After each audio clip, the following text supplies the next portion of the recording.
Scientific study के channel में आपका स्वागत है। यूपी टीजीटी पीजीटी और एलटी ग्रेड से संबंधित प्लेलिस्ट बनाई हुई है, जिसकी क्लास शुरू की हुई है। यूथ कंपटीशन की बुक से संबंधित पीवाईक्यू क्वेश्चनों पर आधारित प्रैक्टिस सेट और क्लासें स्टार्टेड है। तो हम इनसे संबंधित जो भी आपको कंटेंट पढ़ना है, LT grade, UP TGT PGT, DSSB आदि से संबंधित, तो आप प्लेलिस्ट पे जाइए और वहाँ से आपको सारा कंटेंट मिल जाएगा। हिंदी साहित्य के इतिहास से संबंधित पहला क्वेश्चन है। सबसे पहले बात है कि आप सबसे पहले चैनल को सब्सक्राइब करिए ताकि आपको समय पर नोटिफिकेशन मिलती रहे। पेपर आपका 15 और 16 अक्टूबर को यूपी टीजीटी पीजीटी की एग्जाम डेट आ चुकी है। यूपी पीजीटी की यूपी जो पीजीटी का एग्जाम है वो अक्टूबर में है आपका। अब ज़्यादा समय नहीं बचा है, इसलिए अपनी तैयारी में लग जाइए। और टीजीटी का जो है यूपी का, वो आपका दिसंबर महीने में। तो इसलिए अपनी तैयारी पर फोकस करिए और अपना समय निकाल कर अपनी तैयारी को अच्छे से करिए। यहाँ पे प्रैक्टिस सेट शुरू किए हुए हैं, पीवाईक्यू क्वेश्चन भी हैं, सम्मिलित हैं, मिक्स है और यूथ कंपटीशन की बुक की सीरीज है जो 2025 पर आधारित है, लेटेस्ट। मिर्च बंधु विनोद नामक हिंदी साहित्य के इतिहास लेखकों के नाम बताने। मिर्च बंधु विनोद किसकी रचना है? मिर्च बंधुओं की। मिर्च बंधुओं द्वारा लिखा गया ये ग्रंथ है। इसका प्रकाशन वर्ष जो 1913 ईस्वी में प्रकाशित हुआ था। मिर्च बंधु विनोद के केवल 4 भाग हैं, जिसके पहले 3 भाग 1913 ईस्वी में प्रकाशित हुए और चौथा भाग जो था वो इसका 1934 ईस्वी में प्रकाशित हुआ। मिर्च बंधुओं में 3 भाई हैं, जिनमें है गणेश बिहारी, श्याम बिहारी और सुखदेव बिहारी। तो राइट आंसर होगा ऑप्शन बी हमारा। गणेश बिहारी मिस, श्याम बिहारी मिस और सुखदेव, यानी कि GSS।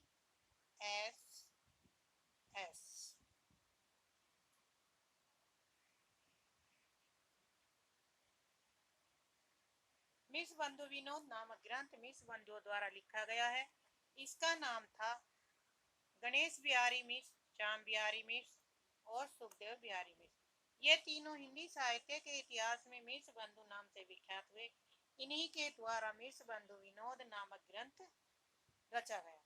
आचार्य रामचंद्र शुक्ल ने हिंदी साहित्य का इतिहास के आधुनिक गद्य साहित्य परंपरा का प्रवर्तन के अंतर्गत प्रथम उत्थान की कालावधि निर्धारित की। तो कब की थी? तो राइट आंसर ऑप्शन बी 1925 से 1950 विक्रम तक। आचार्य रामचंद्र शुक्ल ने भारतेंदु हरिश्चंद्र की रचना काल को दृष्टि में रखकर संवत 1950 से 1925 से 1950 विक्रमिक तक की अवधि को प्रथम उत्थान काल कहा है। तो प्रथम उत्थान काल का समय कितना है? 1925 से 1950। इस काल में भारतेंदु हरिश्चंद्र और उनके सहयोगी लेखक मंडलों द्वारा आधुनिक गद्य परंपरा का समृद्धि प्रवर्तन हो चुका है, जिसके अवदान पर वर्तमान का गद्य साहित्य टिका हुआ है। हिंदी का प्रथम कवि कौन है? तो राइट आंसर है सरप्पा। सरप्पा का समय 8वीं शताब्दी के माने जाते हैं। इनकी जो जन्म है 769 ईस्वी के आसपास माना जाता है।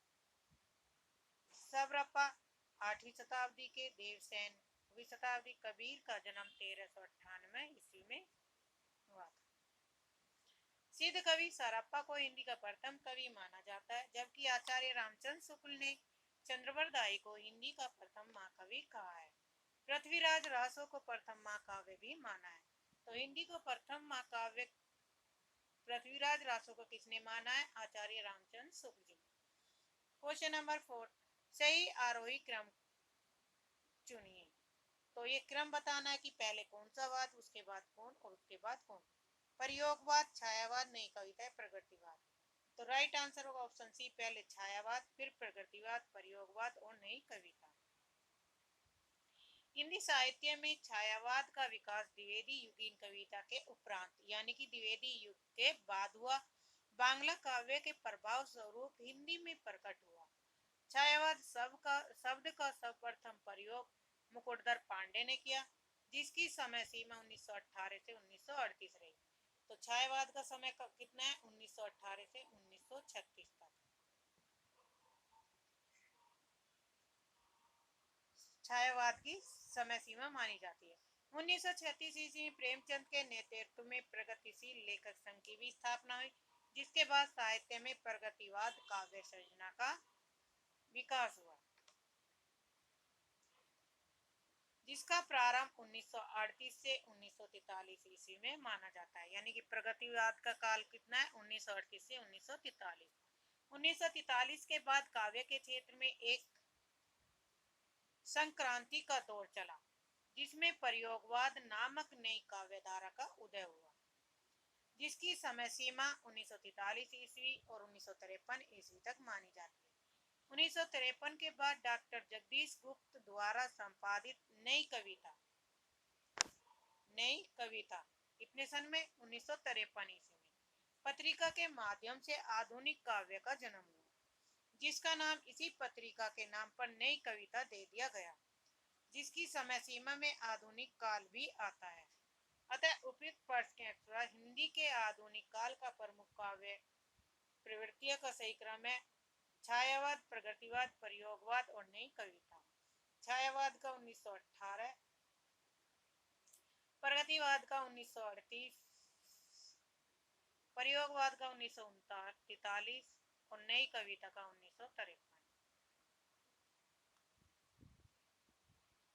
रीति काल का समय था।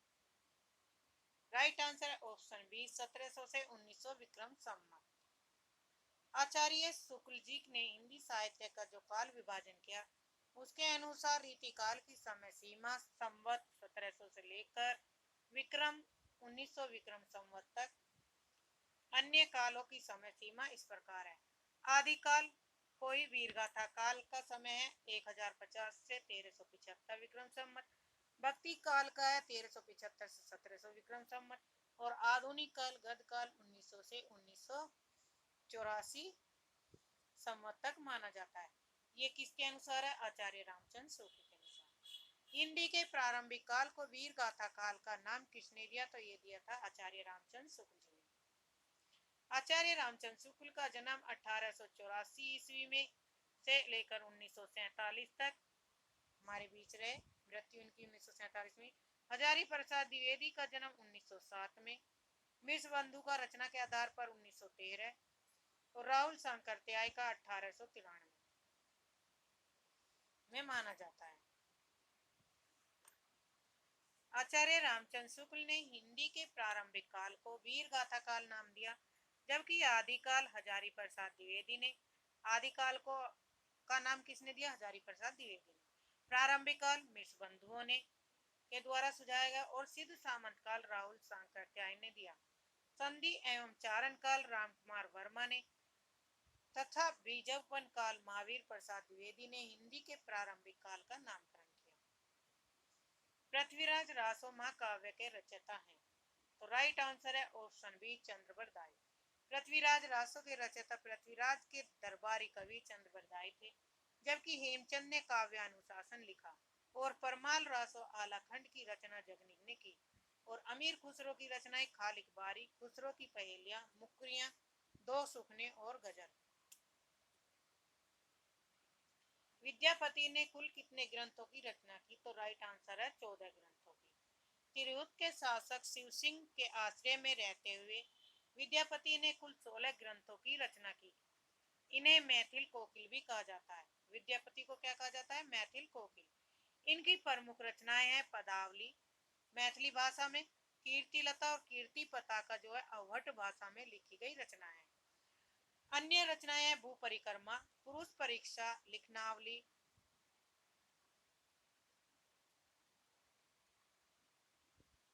इसमें राइट आंसर है सी 16 रचनाओं की इसमें व्याख्या की गई है। अवट भाषा में तथा भू परिक्रमा, पुरुष परीक्षा, लिखनावली, विद्या सागर, शैव सर्वस्वार, गंगा वाक्यावली, दुर्गा भक्त तरंगनी, गया पतलक, वर्ष कृत्य, मणि मंजरी, दान वाक्यावली, गोरक्ष विजय, परमान भूत पुराण संग्रह आदि। इनकी रचनाएं देखते हैं कितनी है ये। तो पहली रचना कौन सी होगी? पदावली 1, दूसरी है कीर्ति लता, तीसरी कीर्ति पताका, चौथी है भू परिक्रमा, पांचवी है पुरुष परीक्षा, छठी है लिखनावली, सातवीं है विद्यासागर, शैव सर्वस्व, आठवीं है गंगा वाक्यावली, दुर्गा भक्त तरंगनी, दसवीं है गया पतलक, वर्ष कृत्य 11, मणि मंजरी 12, दान वाक्यावली 13, गोरक्ष विषय 14 और परमान भूत पुराण संग्रह आदि है।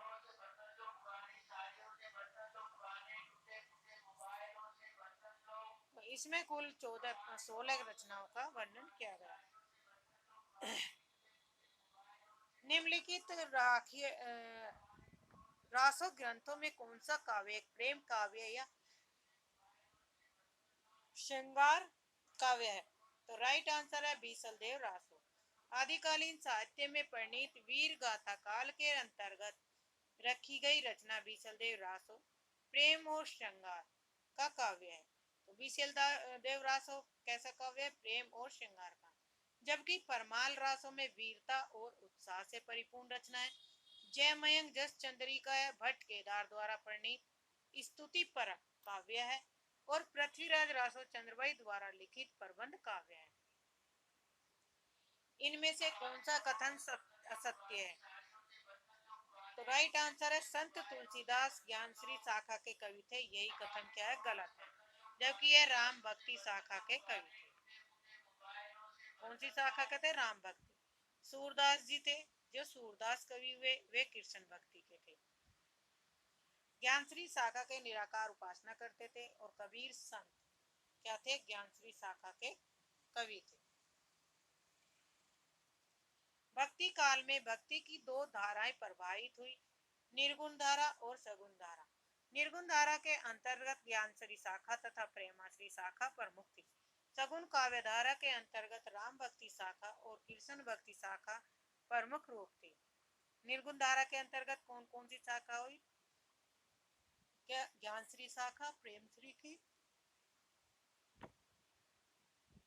निर्गुण और सगुण। जो भक्ति काल थे दो धारा में थी, निर्गुण और सगुण।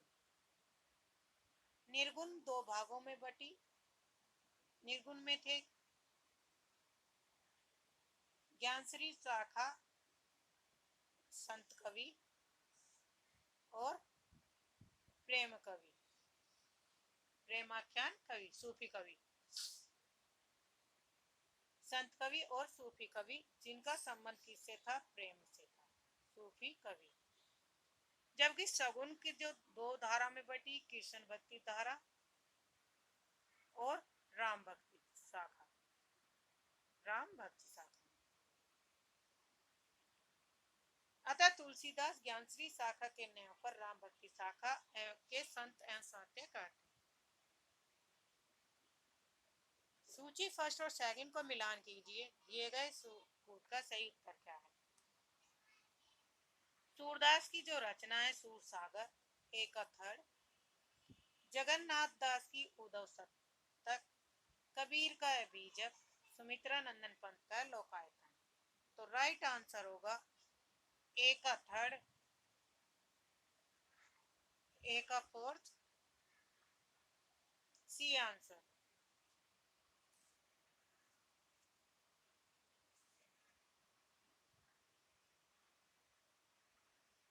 इसमें राइट आंसर होगा आपका ए। सूरदास की है सूर सागर, एक थर्ड। जगन्नाथ की है उद्धव शतक फोर्थ और कबीर का है बीजक और सुमित्रा नंदन। तो राइट आंसर ऑप्शन ए बनेगा।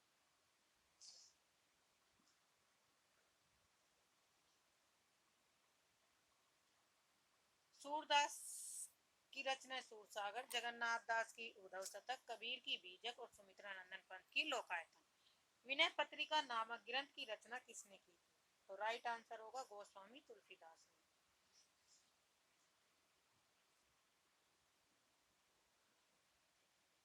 विनय पत्रिका तुलसीदास द्वारा रचित काव्य ग्रंथ।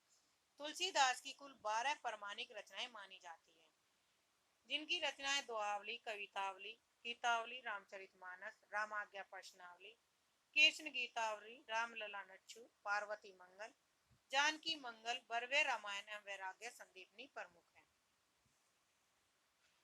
नीमा किस कवि की माता का नाम था? तो राइट आंसर है कबीर दास की।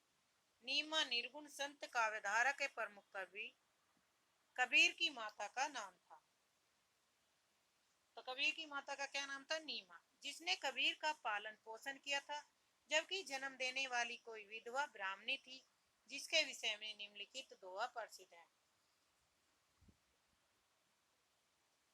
जना विधवा ब्राह्मणी ने था काशी सर में त्याग दिया, तंतुवाय नीरू नीमा ने पालन कबीरा दास किया। रामानंद के परम शिष्य थे, जाति पाति का भेद मिटाया, पंचमेल खिचड़ी भाषा लिख निरंकार प्रभु रूप दिखाया। रामचरित मानस में कुल कितने कांड है? तो 7 कांड है, ऑप्शन बी। बालकांड, अयोध्या कांड, अरण्य कांड, किष्किंधा कांड, सुंदर कांड, लंका कांड और उत्तर कांड। रामचरित मानस किस भाषा में लिखा गया? तो यह अवधी भाषा में लिखा गया ग्रंथ है। और इसमें कितने कांड है? 7 कांड। रामचरित मानस की रचना किस शैली में हुई? तो दोहा चौपाई शैली में इसकी रचना हुई। इसकी जो भाषा है परिनिष्ठ अवधी भाषा में लिखा गया ग्रंथ। भक्ति काल के किस कवि को जड़िया विशेषण के विभूषित किया गया? तो राइट आंसर है नंददास को। अष्टछाप के कवि प्रमुख कवियों में नंददास अपनी तर्कपूर्ण शैली के लिए प्रसिद्ध। इनके द्वारा कही गई बातें मानो काव्य में नक की तरह पिरोई गई हैं। इसी बात को लेकर कहा जाता है कवि गड़िया और नंददास जड़िया हैं। अष्टछाप के प्रमुख कवि नंददास किसके शिष्य थे? तो ये थे वल्लभाचार्य के। Option A. अष्टछाप के वल्लभाचार्य जी ने पुष्टि मार्ग का प्रवर्तन किया। तो पुष्टि मार्ग का प्रवर्तन किसने किया? वल्लभाचार्य ने। उन वल्लभाचार्य के जो पुत्र थे गोस्वामी विठलनाथ ने अष्टछाप की स्थापना की। वह अष्टसखा या अष्टछाप के नाम से जाने गए। इन 8 भक्त कवियों में 4 वल्लभाचार्य के शिष्य और 4 शिष्य विठलनाथ के थे। विठलनाथ के 4 शिष्यों में गोविंद स्वामी, नंददास, छीत स्वामी, चतुर्भुज दास वल्लभाचार्य के 4 शिष्य थे। तो नंददास किसके शिष्य थे? नंददास थे विठलनाथ के शिष्य। राइट आंसर होगा सी।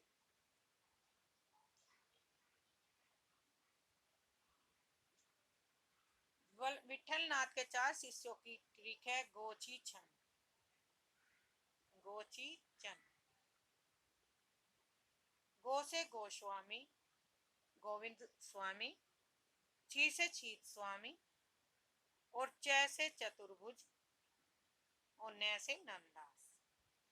4 शिष्यों की है कुसुप कीर्तनदास। कुसुप कीर्तनदास। कु से कुम्मन दास, सु से सूरदास, पै से परमानंद दास और कीर्तन से कीर्तन दास। तो इस ट्रिक से हम इन 8 कवियों के याद रख सकते हैं। अखरावट काव्य कृति के रचयिता कौन है? तो राइट आंसर है मलिक मोहम्मद जायसी। भक्ति काल के प्रेमाश्री शाखा के प्रोधा कवि मलिक मोहम्मद जायसी ने ठेठ अवधि में निम्नलिखित रचनाएं की। इनकी रचनाएं अखरावट, पद्मावत, आखिरी कलाम किसकी? जायसी की ये प्रसिद्ध रचनाएं हैं। जबकि कुतुबुन ने मृगावती लिखी। कुतुबुन ने मृगावती कितनी लिखी? 1501 ईस्वी में। मंजन की मधुमालती है 1935 में। और शेख उस्मान ने चित्रावली नामक सूफी काव्य ग्रंथ की रचना की। पद्मावत का जो प्रकाशन वर्ष था ये 1540 ईस्वी में लिखा गया महाकाव्य ग्रंथ है। वैराग्य संदीपनी किस कवि की रचना है? तो राइट आंसर है तुलसीदास। तुलसीदास का जन्म संवत 1631 ईस्वी में हुआ था।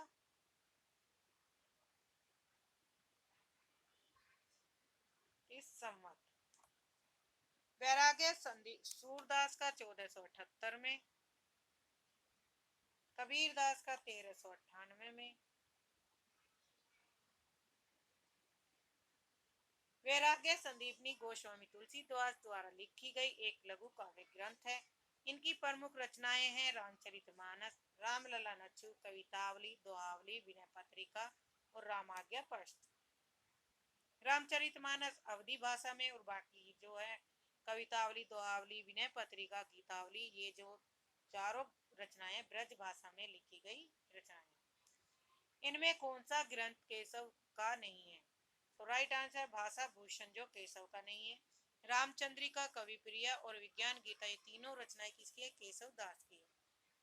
भाषा भूषण ग्रंथ केशव का नहीं बल्कि भाषा भूषण ग्रंथ के लेखक राजा जसवंत सिंह है। आचार्य केशव दास रीति काव्य के प्रथम आचार्य माने जाते हैं।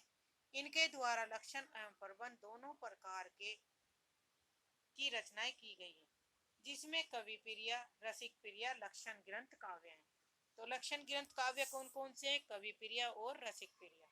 रामचंद्रिका उनका प्रमुख प्रबंध काव्य है। किसका? केशव दास का, जिसे छंदों का अजायब घर भी कहा जाता है। अन्य काव्यों में वीर सिंह देवचरित, विज्ञान गीता और जहांगीर जस चंद्रिका प्रमुख है। केशवदास राजाश्रित कवि थे, इसलिए इन्होंने अपनी रचनाओं में आश्रयदाता कवियों का गुणगान किया। देव कवि किस जिले के संबंध से थे? तो राइट आंसर है इटावा के। महाकवि देव रीति काल के श्रेष्ठ कवियों में थे। ये उत्तर प्रदेश के इटावा जिले के रहने वाले। इनका पूरा नाम क्या था? देव का पूरा नाम था देवदत्त। पूरा नाम देवदत्त था। और इनकी प्रमुख रचनाएं थी भाव विलास, भवानी विलास, रस विलास, जाति विलास, सुख सागर तरंग, अष्टयाम इत्यादि हैं। घनानंद की कृतियां किस भाषा में लिखी गई? तो राइट आंसर है ब्रज भाषा में।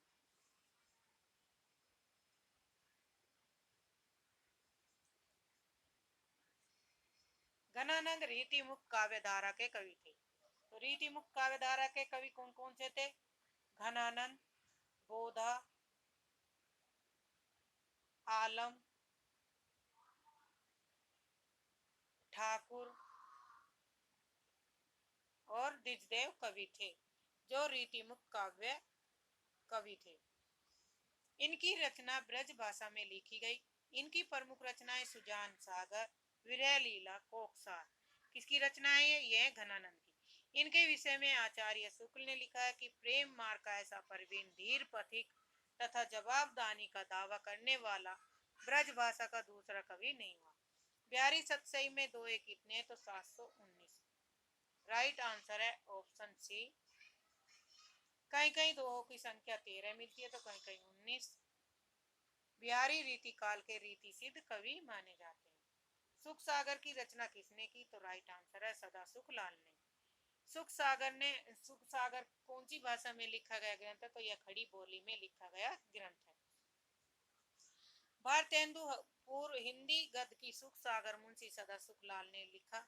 ईसा लखा द्वारा प्रणीत रानी केतकी की कहानी, सदल मिश्र द्वारा राशि केतोपाख्यान की रचना की गई। प्रेम सागर लल्लू लाल द्वारा लिखा गया ग्रंथ है। तो प्रेम सागर किस भाषा में था? ये भी खड़ी बोली में था, लिखा गया ग्रंथ था लल्लू के द्वारा। रत्नाकर शब्द किस कवि के साथ जुड़ा है? तो राइट आंसर है जगन्नाथ के द्वारा, ऑप्शन बी। रत्नाकर उपाधि ब्रज भाषा के प्रसिद्ध कवि जगन्नाथ के साथ जुड़ा है, जबकि भारतेंदु हरिश्चंद्र की उपाधि थी और प्रेमधन बद्री नारायण चौधरी की उपाधि थी। शिव शंभु के चिट्ठे के लेखक हैं बाल मुकुंद गुप्त। शिव शंभु के चिट्ठे किसे संबोधित करके लिखे गए थे? तो लॉर्ड कर्जन को। लॉर्ड कर्जन को शिव शंभू के चिट्ठे संबोधित करके लिखे गए थे 1904 से 1905 के बीच में था।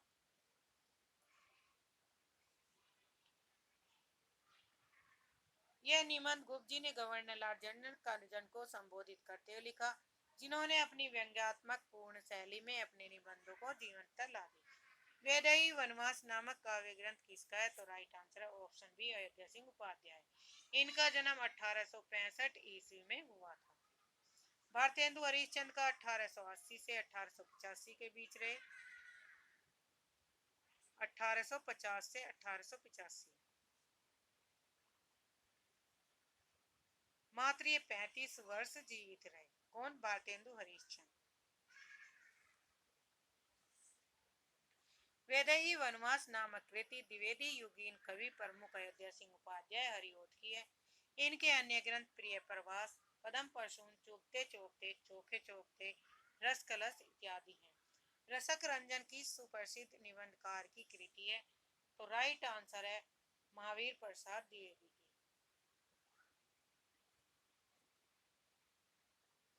रसक रंजन नामक निबंध युग प्रवर्तक साहित्यकार आचार्य महावीर प्रसाद द्विवेदी की रचना है, जो एक वैचारिक और मौलिक निबंध है। इनके अन्य निबंध है संपत्ति शास्त्र, लेखांजलि, नाट्यशास्त्र, आत्मनिवेदन आदि। आचार्य रामचंद्र शुक्ल के निबंधों का संग्रह चिंतामणि है। इनके अतिरिक्त उन्होंने रस मीमांसा नामक निबंध भी लिखा। आचार्य हजारी प्रसाद द्विवेदी के प्रसिद्ध निबंध है अशोक के फूल, विचार और वितर्क, विचार परवा, आलोक पर्व, कुटज और कल्पता आदि हैं। बाबू गुलाब राय प्रभाव उत्पादक विवेचनात्मक निबंधों के संकलनकार हैं। उनका प्रमुख निबंध है ठलवा क्लब, फिर निराशा क्यों, मेरी असफलताएं, मन की बातें, गेहूं बनाम गुलाब आदि उनके प्रमुख निबंध हैं। आधुनिक हिंदी कहानी का आरंभ सरस्वती पत्रिका के सन 1900 ईस्वी में प्रकाशित अंक की किस कहानी से माना जाता है? तो राइट आंसर है इंदुमती की। इंदुमती का प्रकाशन वर्ष कब हुआ था? सन 1900 ईस्वी में प्रकाशित हुई। किस पत्रिका में हुई? सरस्वती नामक पत्रिका में, जो शेक्सपियर के टेम्पेस्ट नामक नाटक के आधार पर लिखी गई थी। यह हिंदी साहित्य की पहली कहानी मानी जाती है, जबकि कुछ विद्वान बंग महिला द्वारा लिखित दुलाई वाली को हिंदी की पहली कहानी मानते हैं। दुलाई वाली का प्रकाशन वर्ष क्या है? 1960। नासिकेतोपाख्यान सदल मिश्र द्वारा प्रणीत रचना है, जबकि रानी केतकी की कहानी मुंशी इंसा अल्लाह खां द्वारा लिखित है। यमलोक की राधा यात्रा राधा चरण गोस्वामी द्वारा लिखित श्रेष्ठ कहानी है। रंग में भंग नामक काव्य प्रकृति के रचयिता कौन है? तो राइट आंसर है मैथिली सेनगुप्त। मैथिली सेनगुप्त का जन्म 1886 ईस्वी में हुआ था। रंग में भंग के प्रकाशन वर्ष है 1909 ईस्वी में प्रकाशित। रंग में भंग नामक कविता जो है कृति रचना है राजपुतानी आनबान की कथा है। इसमें रंग में भंग किसकी कथा है? राजपुतानी आनबान, जिसका प्रणय राष्ट्र कवि मैथिली सेनगुप्त ने किया। उनकी अन्य कृतियां हैं साकेत, यशोधरा, विकट भट्ट, किसान, सिद्धराज, प्लासी का युद्ध, जयद्रथ और पंचवटी इत्यादि है। सरस्वती पत्रिका का प्रकाशन वर्ष क्या था? तो राइट आंसर है ऑप्शन बी, 1900 ईस्वी में। हिंदी की प्रसिद्ध मासिक पत्रिका सरस्वती का प्रकाशन सन 1900 ईस्वी में हुआ तथा महावीर प्रसाद द्विवेदी के नेतृत्व में ये इनका प्रकाशन जो हुआ 1903 में शुरू हुआ और द्विवेदी जी की ये प्रधान पत्रिका थी। तो महावीर प्रसाद द्विवेदी 1903 से 1920 तक सरस्वती पत्रिका का कार्यभार संभाला था। इस पत्रिका में प्रकाशित प्रथम कहानी कौन थी? इंदुमती थी। सरस्वती पत्रिका में प्रथम कहानी कौन सी छपी थी? तो इंदुमती की कहानी। तो राइट आंसर होगा। आज के लिए इतना ही। धन्यवाद। चैनल को सब्सक्राइब करिए, लाइक करिए, शेयर करिए ताकि आपको समय पर नोटिफिकेशन मिलती रहे।